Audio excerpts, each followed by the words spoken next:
Do you see those? Yeah, I'm not a big fan of spiders, but I like that they eat things that fly around our house. Yeah, I kind of like them. I mean, I don't want them to touch me.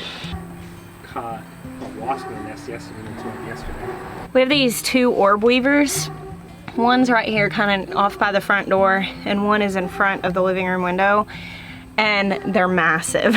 They're so massive. They weren't that big when they first started. Well, no, I've got some out on the tomato plants that are like this big, but they'll end up really big. I don't want spiders to touch me, but they are really pretty. And like, we've been watching the one in front of the window. It's been getting wasps it caught in a its wasp, and web. then today it got a dragonfly. I know. There's nothing I could do for it, but I was saying is that the kids literally pulled up chairs and just watched. Really? It is fascinating. If you end up with one of these spiders in your garden, even though it might be tempting to mess with it, if you can stand it, leave it alone. Because they really do. They'll knock out some of your pests that you're dealing with in your garden. I was talking to my friend Becky the other day about organic gardening.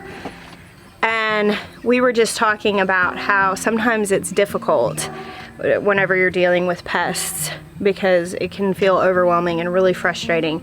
And it feels like the logical thing to do is go get poison and kill them.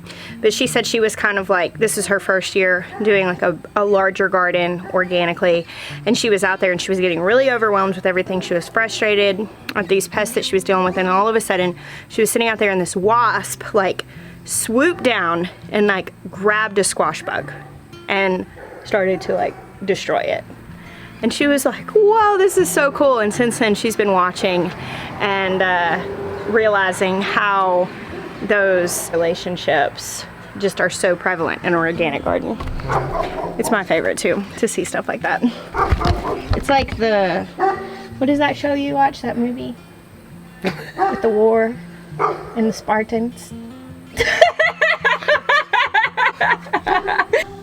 You ready to show everybody what came? Am I ready? Check it out. Oh, that says fragile. Here we go. I didn't know it was just gonna lift off like that.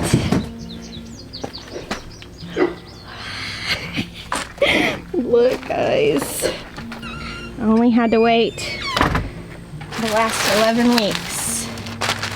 My freeze dryer is here.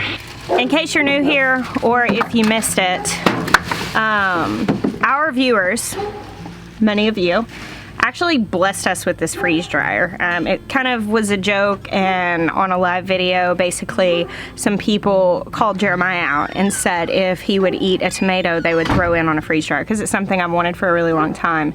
And basically everybody chipped in a little bit, and because there were so many people, it bought us the largest freeze dryer that they have, which is amazing. Jeremiah did eat the tomato. He hates tomatoes, so that was the bet. So obviously this was a huge gift from Sweet Maya being willing to do something they didn't want to do, but also a huge gift from our viewers to us. You guys are just so precious to us, and things like this are, you know, are just so above and beyond, and I'm really, really excited. We're gonna get it in and get it set up. This is the large one.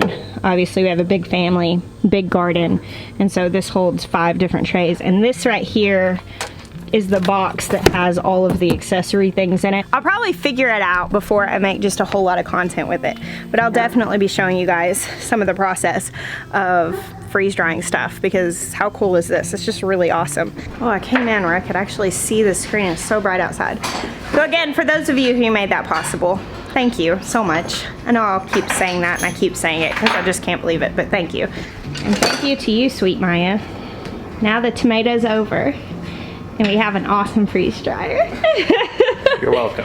Are you still having flashbacks? I try not to think about it. It's evening now. We ran into a little hiccup setting up the freeze dryer. Jeremiah's got to wire a plug for it tomorrow. Now we're here with Nana, who you guys met the other day. She's apprehensively joining us on the vlog. Alright. Okay, the live video was like just a few thousand people. This will be a way more. And it's right before sunset. What did you just see? A wild rabbit. Oh. Go get him, Bear. It's gone now.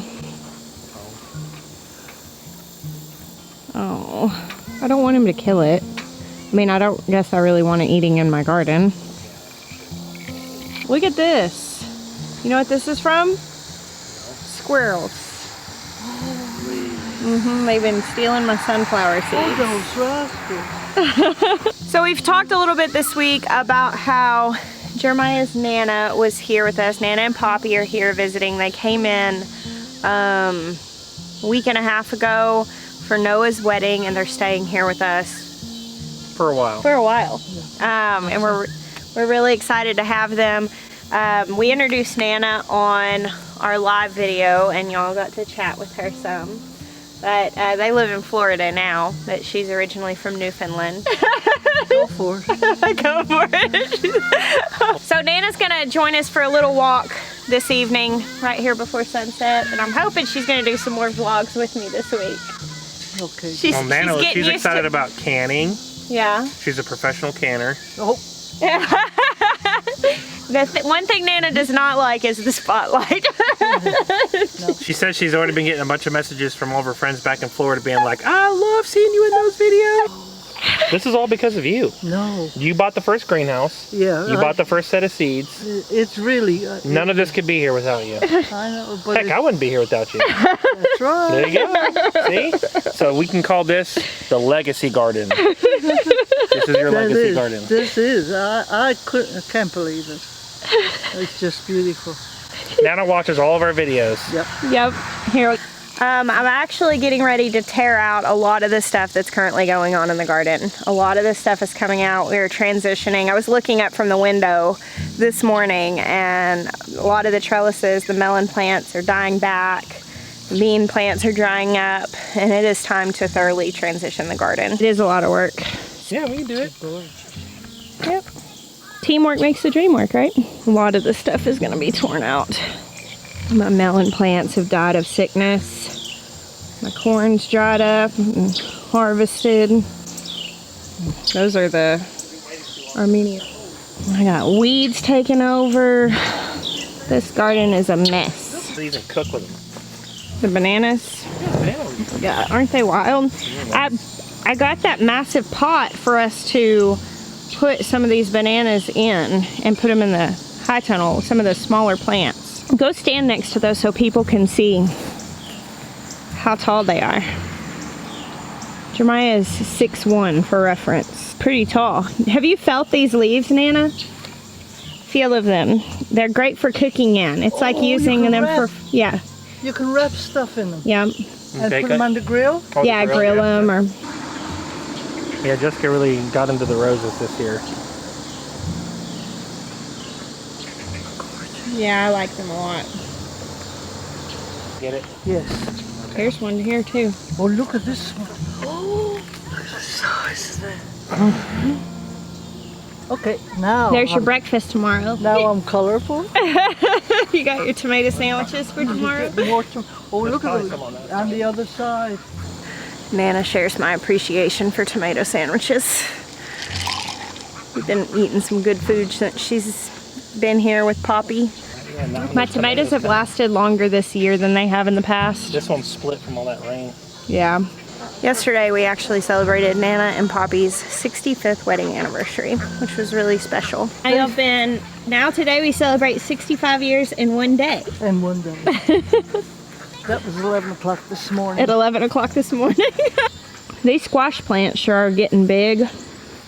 These were just sowed a couple weeks ago, and look at them now. They grow so fast. If you have a little bit of time left before your last frost, you only need like 50 days to harvest squash. Like we put these in here, I think it's like 2 weeks ago, and they're already that big. They grow really fast, and they'll bear fruit really fast. Are we at the end of them here? Are you getting loaded down? You got your arms full. So we were just talking, and as we transition the garden over into the fall stuff, I'm excited that Nana's gonna be here for that, because the fall crops are your favorite things, right? Yep. Like cabbages and carrots and rutabagas, beets. all of the fall And crops. it would be good if you got some rhubarb. Some rhubarb, yeah. Just a wee Rhubarb's bit. our favorite. We need to get some So rhubarb we couldn't get started. any rhubarb. So if any of you We guys have have, no, I have seeds. oh, you do? Yeah, I do have And it seeds. grows crazy fast. Yeah. So we just need to get those seeds started and let's do get Nana's rhubarb patch in the garden. That's her favorite. So Nana actually grew up on a farm in Newfoundland, and her father grew crops and they bartered. And being that is, you know, a more northern place, their big crops were things like beets and rhubarb and things that can handle some cold weather. It's the next morning. This has kind of been the way that my vlogs have been going lately, spread out over the course of a few days. Just having some coffee, and I want to show you guys one more thing before I say goodbye for the day.